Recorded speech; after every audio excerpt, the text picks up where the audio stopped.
So why should you learn how to tune by ear when we have apps on our phones and inexpensive clip-on tuners that can do it for us? Well, in this video, I want to tell you why it's crucial for you to learn and also show you 2 essential ways to do it. Hey guys, David Chiriboga here and welcome to the channel. On this channel, my goal is to guide you on your Spanish guitar journey and to simplify the process while doing so. So there's nothing wrong with using electronic tuners, which can be fast and convenient and even sometimes more precise than our ears. However, tuning your guitar by ear is an essential skill that all guitarists should have so that we can double check our tuning even after we use a tuner and also to even know when we're out of tune. There's nothing worse than hearing a guitarist who's playing out of tune and doesn't even know it. And I've seen that from amateurs to accomplished guitarists.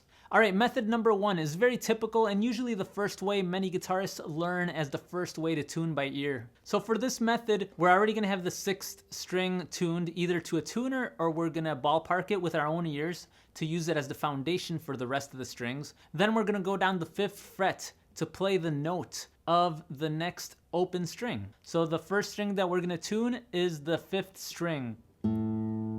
Now we're going to place our finger on the 5th fret of the 6th string, and that's going to play an A note. And that's going to give us the pitch that we want to hear on the 5th string.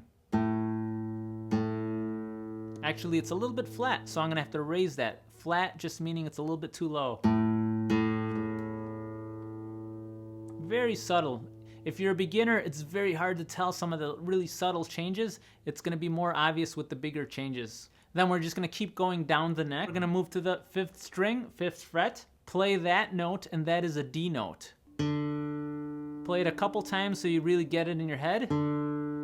Then move to now play your open 4th string, which is the one that we're going to be tuning now, which is the open D string. Play it a couple times, then play one after the other.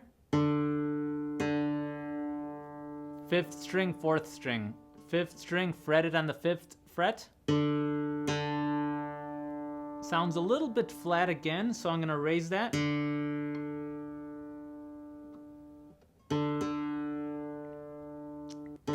After we verify that this sounds correct, now we're going to go down to the next string.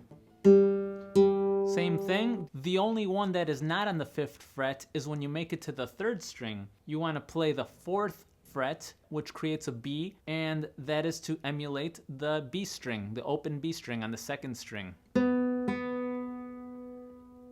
After that, you go back to the 5th fret. Then lastly, if you're already at a place where you play chords, it's nice to strum through a chord and see if it sounds good to your ears.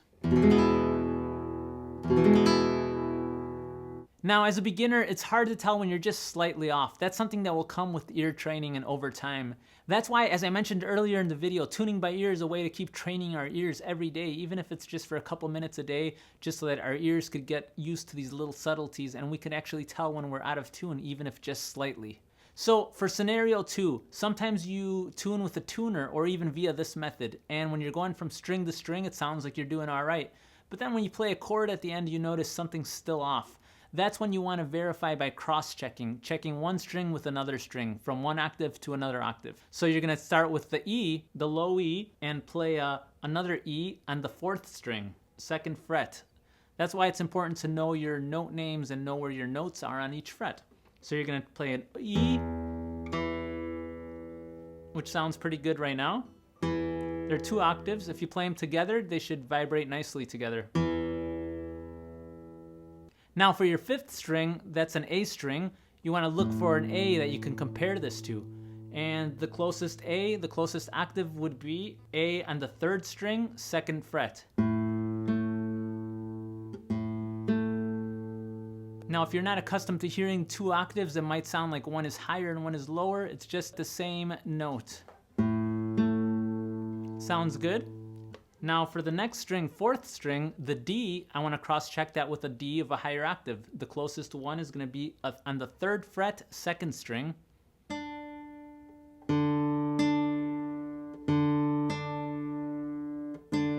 Play them together. Sounds good to me. For this G, we want to play that to another G.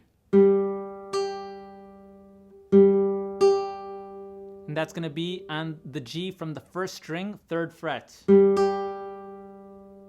And then if we want to compare the open B string to a lower octave, since we're already down here and we can't keep on going any higher octaves, we can play a low B here on the 5th string, 2nd fret.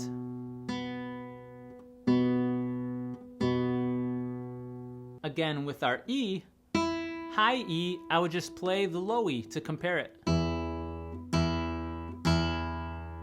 Alright guys, I hope this helped, and please don't let the electronic tuners do all the work for you. Practice your ear training, practice tuning by ear. It's an important skill, you're gonna need it. You don't wanna be that guitarist that is playing out of tune and doesn't even know it.